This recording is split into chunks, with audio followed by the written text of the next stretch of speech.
میزان اندیشه، تحلیل و بررسی موضوعهای روز از دیدگاه کارشناسان ساحه.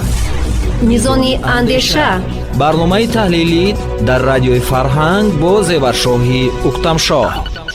салом шунавандагони азиз, ин барномаи аввалини мизони андеша дар соли 2024 аст. Аз мавҷи радиои фарҳанг меҳмони кошонаҳои шумо. Дар барномаи навбатӣ вобаста ба мавзӯи он ки кӯдакону наврасон дар давраи таътил бояд кадом китобҳоро мувофиқ ба сину сол мутолиа намоянд суҳбат менамоем. бо мо бошед.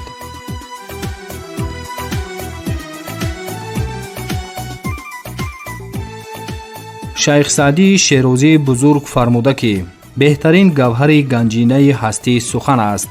гар сухан ҷон набувад, мурда чаро хомӯш аст. маҳз бо чунин мисраъҳо оғоз намудани барномаи мо бесабаб набуда, инҷо мо атрофи омӯзишу мутолиа ҳарф мезанем. ба он хотир ки имрӯзҳо таътили зимистонаи мактаббачагон мебошад.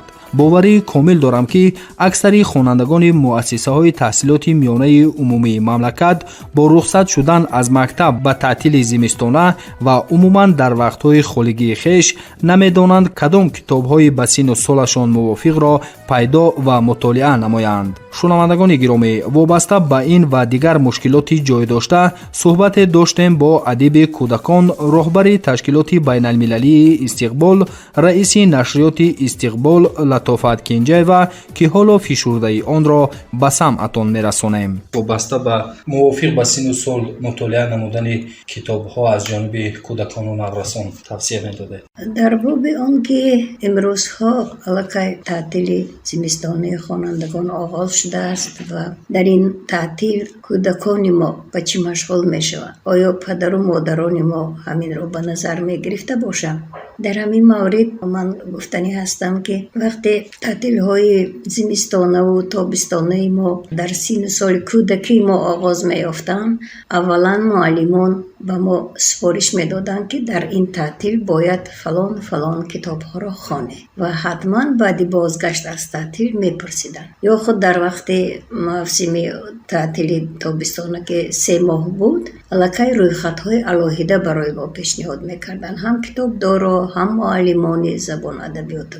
мутаассифона имрӯз дар ҷамъияти мо, ҳарчанд ки имрӯз нисбат ба китобхонию ташвиқу тарғиби китоб хеле масъалаҳои зиёде аз ҷониби ҳукумат, аз ҷониби давлат, аз ҷониби ҷаноби олӣ пешниҳод шуда истодан, мисли фурӯғи субҳи доноӣ, вале боз ҳам кам аст. яъне ки ба кадом маънӣ кам аст? яъне имрӯз пеш аз ҳама бояд сабаби босавод шудани кӯдако пеш аз ҳама оила аст. агар дар оила таҳ курсии саводи кӯдак гузошта нашавад, агар аз аллаи модар ки аввалин суханҳои меҳру муҳаббату одамгарӣ аст оғоз нашавад, душвор аст ки имрӯз кӯдакони мо китобхон шаванд. хуб, агар гӯем ки дар ҳошияи озмуни фурӯғи субҳи доноӣ ки 5 соли ҷониб роҳандозӣ шудааст, агар дар ин ҳошия хеле пешравиҳо дар ҷамъияти мо мушоҳида карда мешавад, яъне ки ба қавли ҳама бедор шудан баъд аз ин озмуну ба хондани китоб пиру барно шурӯъ кардан, аз хуб гӯем аз 5 сола 6 сола то пири 70 солая. ин хеле хуб аст, вале чаро имрӯз кӯдакони мо дар таътил китоб намехонанд? набирачаи ман дар синфи 3 мехонад. вақте ки таътил баромад, пурсидам ки муаллимат чӣ супориш дод ба шумо дар вақти таътил? ҳичи нагуфт ки китоб хонетон. не. хуб бинед, агар ки муаллим, омӯзгор вақте ки барои саводу дониши талабааш, хонандааш кӯшиш накунад, вақте ки падару модар дар оила дар ҳамин вақти таътил нагӯяд ки ақаллан биё ман ин китоба хон, пас кӯдак ба чӣ машғул мешавад? ман имрӯз дар роёнаҳо рафта истодан як кадре мондаам ки бачаҳои мактаби 99, мактаби 56 ҷамъ шуда кӯдакҳои дигарро, хуб раҳгузарои дигар, на танҳо кӯдакҳои ҳамла карда онҳоро, ин аз чӣ далолат мекунад? пеш аз ҳама аз нахондани китоб, барое ки китоб асоси дониш аст ва дар ҳама қарну асру замона буд ва мемонад. вале мутаассифона имрӯз خیلی غمانگیز است که وقتی که پدر و مادر خود نمیخواند کتاب، لیکن اویله های هستن که پدر و مادر میخواند، خودشون کتاب میخونن، فرزندانشون هم کتاب میخونن. مثلا من مثال آورده میدونم، یکی از شاگردان ما رخشانه میرزایی که به نزدیکی ما یک کتاب ستاره بزم برآوردیم، استعدادهای جوان 10 حکایشون چاپ کردیم. پدر و مادرشون خودشون هر شب کتاب میخونن. خب اپاهای کلونیش کتاب میخونن. پس اون مایده که امروز صنف 3-4 میخوند خوردهشون و هم و پیروی اینها کتاب میخونن. یعنی این باز هم اثبات میکند که در عائله و سواد شدن کودک و دانشمند شدن کودک پیش از همه از پدر و مادر وابسته است. چرا امروز پدر و مادرای ما یک تلفنی که 14,000 از 10,000 سر کرده می ایستد تا 20,000 برای کودکشون خریده میتین، لیکن وقتی که یک کتاب خر میگوییم میگن ای کتاب قیمت است. خوب ببینید اگر بر مقایسه اگر این نرخ گرید، یک کتاب فرض کردیم 10 سومون، 15 سومون، 20 سومون باشد، اوای 14,000 20,000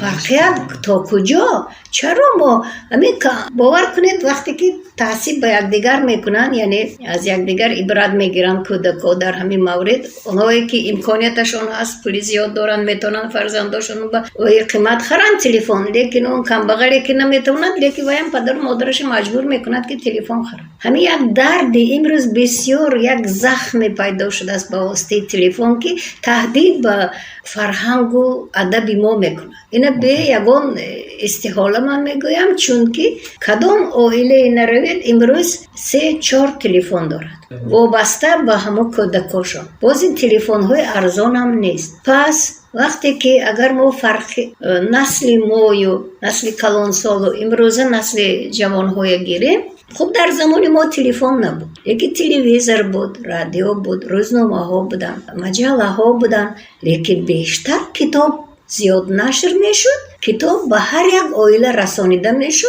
در هر یک مکتب، در هر یک ناحیه، دیه، جماعت ها کتابخانه ها وجود داشتن. امروز روید کدام جماعت میرید، کدام یک کتابخانه دارن که از دقیانوس ماندگی کتاب های تالینین و تاستالین دارند، لیکن کتاب های امروز ندارند.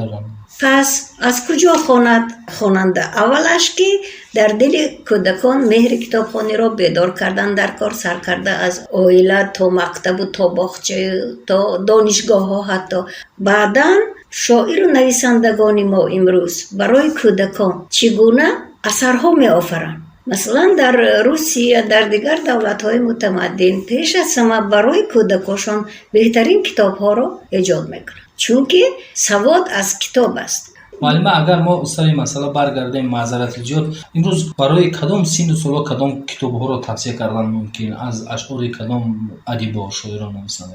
خب من اگر گیرم از خود همین تشکیلات ما، نشریات استقبال، من که 45 سال یکی از با نفوذترین مجله ها پیشتر مشعل ما داشت، استقبال بود، اون رو سردبیری کردم و اکنون مثلا همین تشکیلاتی که داریم تا امروز زیاد از 2 میلیون نسخه کتاب برآورده است.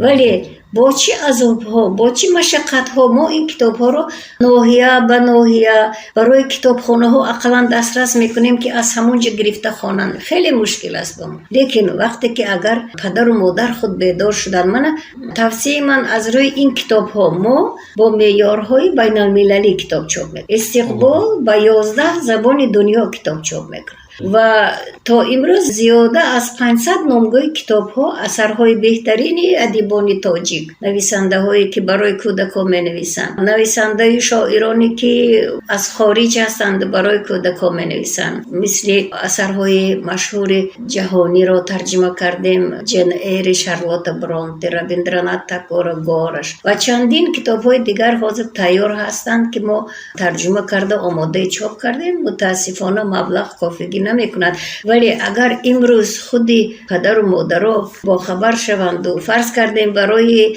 کودکی 3 سالشان ما کتاب‌های الهیده داریم، برای کودکای 5-6 ساله کتاب‌های الهیده داریم، بعد از صنف‌های 1 تا 4 کتاب‌های الهیده داریم، بعداً از 5 تا سنی بالا تا جوان یعنی نورسید برای آنها نیست کتاب‌های الهیده چاپ میکنیم، زیرا وابسته به تفکر و ذهن کودک هر یک کتاب باید تاثیرگذار باشد به کودک و پیش از همه کتابی که برای کودک چاپ میشد باید نقشین باشد، نقاشی خوب داشته باشد و در این مورد ما بهترین رسامان جمهوریت جلب کردگی هستیم و این کار نقاشی ما و خودمو کودکای با استعداد ما تربیت کردیم که امروز رسامان خوب، شاعران خوب، نویسندگان خوب شدن. تا امروز من 27 سال است که این تشکیلات استقلال عمل میکند و من به همین گفتنی هستم که پدر و مادرای عزیز حالا که دیر نشده است، حالا که وقت هست، از پس فرزندان خود باشید، بگذار آنها کتاب خوانند، بگذار. خب یک نفر من گفتم که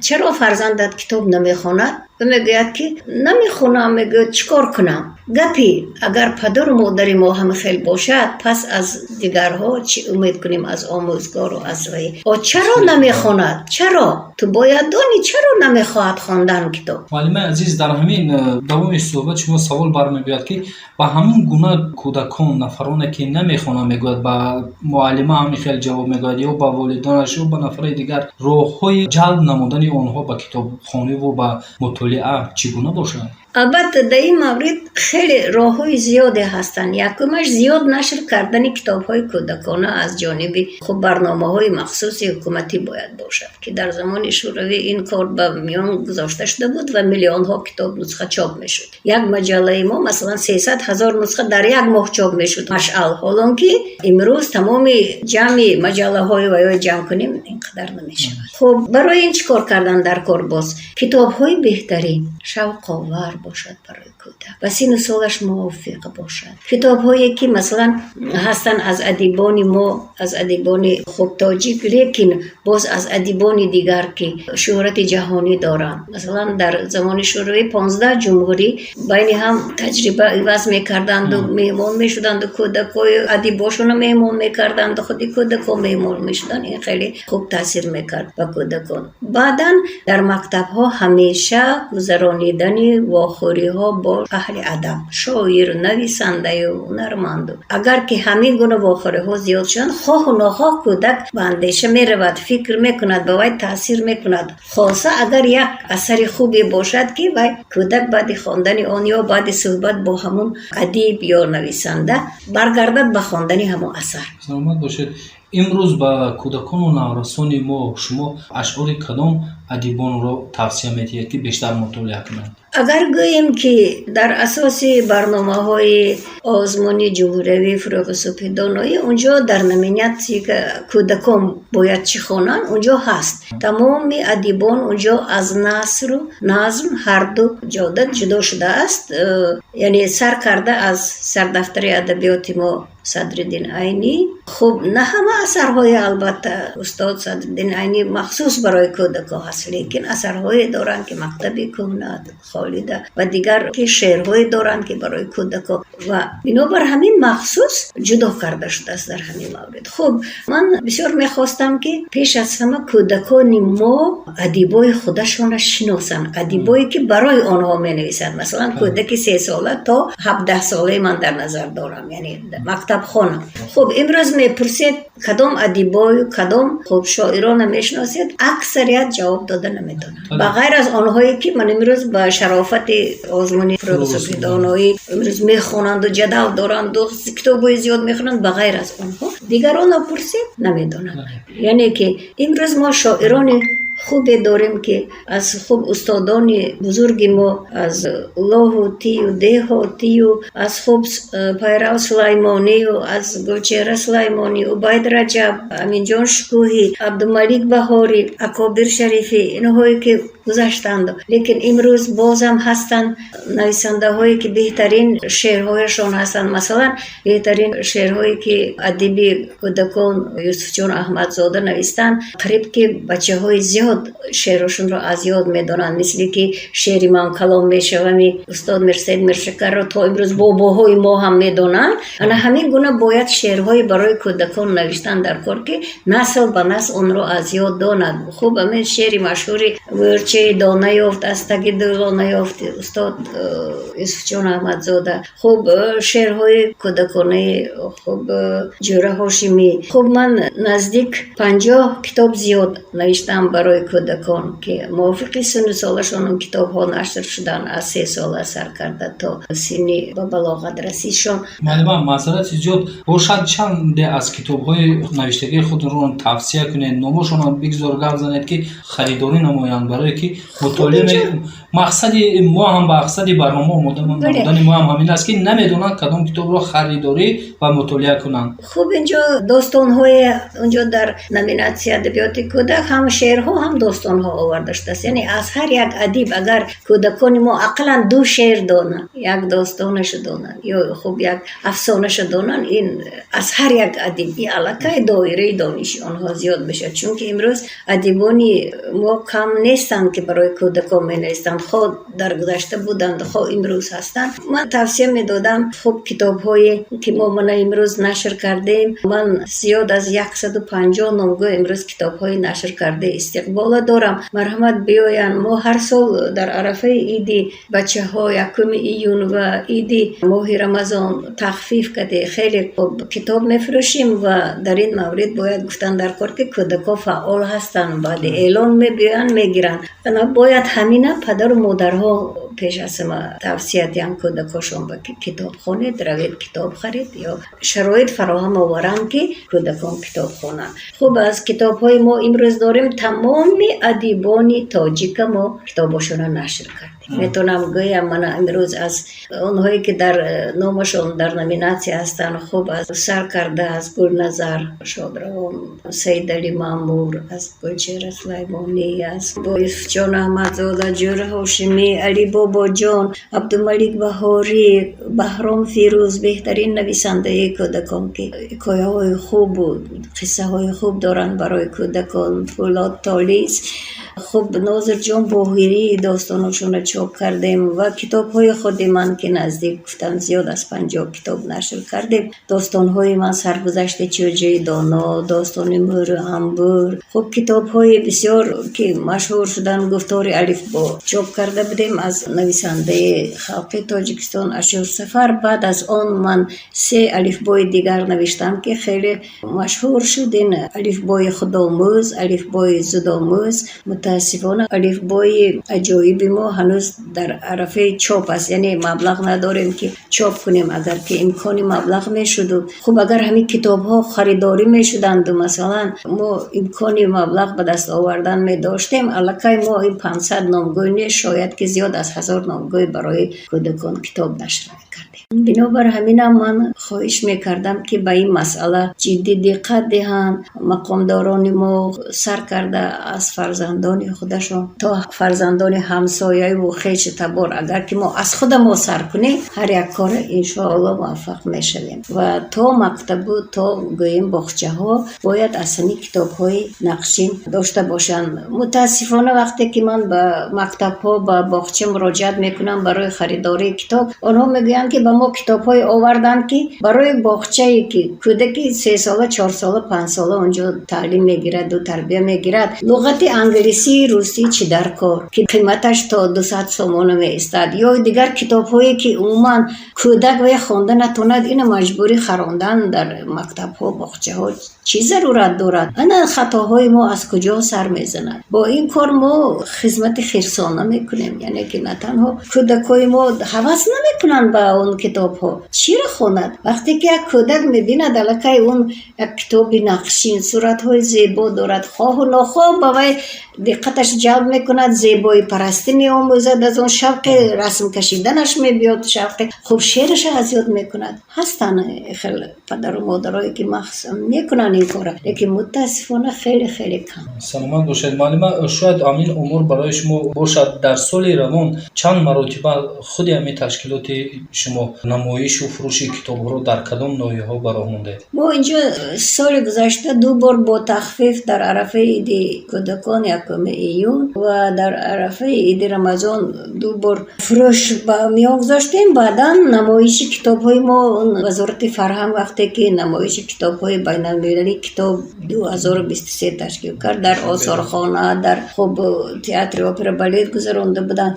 ما در اینجا فعالانه اشتراک میکنیم. متاسفانه ما امکانی نداریم که خب از جهت مالیوی کارگرای کم، همگی خیلی کارگرای کم دارد تشکیلات ما، چون که ما با معاش تامین کردن نمیتوانیم. 2-3 نفری که هستیم قدرت ما نمیرسد که تا ناحیه های دوردستری هم برویم و کتاب ها رو پهن کنیم. بنابراین ما با کمک نیاز داریم. فرض کردیم همین کتاب اولین ایمان صندوقچه مروارید که در سالی که فضای خالی معنوی بود، یعنی که همه روزنامه ها، همه مجله ها بسته شده بودن، ما همین کتاب برآوردم به یاری اولین خانم سفیر امریکا در وای بود و 30,000 نسخه کتاب چاپ کردیم. 30,000 نسخه در همه وقت کتاب زیبا نقشین صندوقچه مروارید که آرزوی من بود که برای کودکای تاجیک معماها، چیستانها، افسانه ها با طرز شعر گفته شده اونجا آرایش داده شده است. یعنی 100 چیستان و 100 معما بود در اونجا، با افسانه ها، با شعرها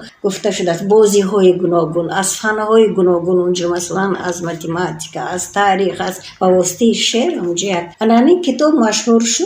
وزارت معارف این کتاب درسی وارد کردن همون سال 1997 و بعدا یعنی که با این گفتنی که در دشوارترین موردها هم خلق ما کتابخوان است، باید کتاب خوانند، یعنی که کوشش دارد. ما امروز خود ما گناهکاریم که شرایط های بهتر مهیا ساخته استاده به تکنیکای و این نانو تکنیک‌ها داده شدیم و کتاب فراموش کرد. معلم عزیز، شکرانه استقلالیت که در سال 2024 مراتبه 6م آزمون جمهوری فروغ صوفی دانایی کتاب است براه مانده شد و به نزدیکی نظامنامه آن هم تکرارا به نشر رسید. در واسطه اخبار عامه شرح دادن وابسته به این. در برابر اون که شما هم در جای حکمان بودید به خوبی آگاه هستید، همین آزمون کتابخوان بودن مردم توجیک را ثابت نمود یا مردم توجیک را کتابخوان کرد؟ این آزمون میدونید این گویا یک بابیسلی اگر شرابی گوییم که چند ساله ها می ایستد بعد پخته می شود و بعد تاثیرش خوبتر می شود.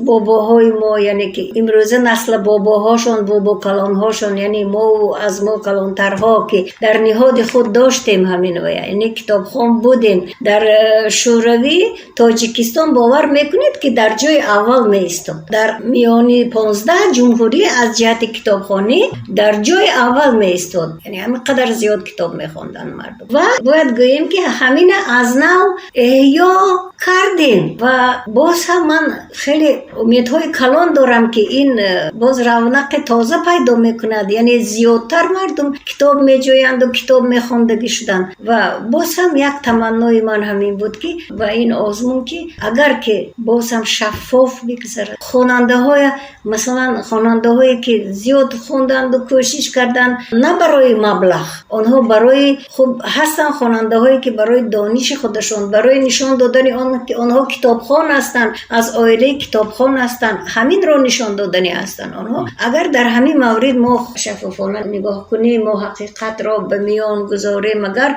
من باور دارم که بازم و اصل خودمو برمیگردیم و بازم نه تنها کتاب های امروز نشر شدگی ما، کتاب های این کلاسیکانی ما اونقدر ماخذی بزرگی که داریم ما در کتابخانه ملی، در دیگر کتابخانه ها، من باور دارم که باز خواننده ها با جستجوی همین کتاب ها برمیگردن. تنها از خود ما وابستگی دارد که ما چگونه فرزند خودمو کتابخوان میکنیم. پس پدر و مادران عزیز بار دیگر خواهش میکردم که فرزنداشون را کتابخوان کنند. از این برد میکنن. مثلا در لاتریه ها اگر ماشین و خانه و دیگر چیز برد کنن، اونها با سواد کردن کودکشون آینده یک انسان خوب برد میکنن، یک انسان نجیب برد میکنن. саломат бошед муаллимаи азиз, барои тавсияҳои ҷолиб, тавсияҳое ки махсусан дар ин шабу рӯз барои хонандагони мактабҳои миёна, барои падару модарон лозим аст ва барои он ки вақти худро ҷудо намудед бо мо суҳбат кардед, ҷавони сипос. Саломат бошед. шунавандагони гиромӣ, ёдовар мешавем ки шумо суҳбати моро бо адиби кӯдакон, роҳбари ташкилоти байналмилалии Истиқбол, раиси нашриёти Истиқбол Латофат Кенҷаева шунидед. Воқеан дар сину соли наврасӣ бо истифода аз чунин вақтҳои холигӣ мутолиа намудани китобҳои ба сину сол мувофиқ аз аҳамият холӣ нест. Таҷрибаҳо нишон доданд ки ҳар он чӣ ки маҳз дар сину соли наврасӣ мо мутолиа мекунем, дар хотироти мо нақш мебандад. аз ин рӯ фурсатро аз даст надода ба фарзандони худ имкон фароҳам орем, то ҳарчи бештар ба хондани китоб, донишомӯзӣ рӯй оранд. инҷо барномаи мизони андеша аз радиои Фарҳанг ба анҷом мерасад. барномаро бароятон ман Зеваршоҳи Уктамшоҳ омода ва пахш намудам. барномаҳои дигари мо идома дорад. бо мо бошед.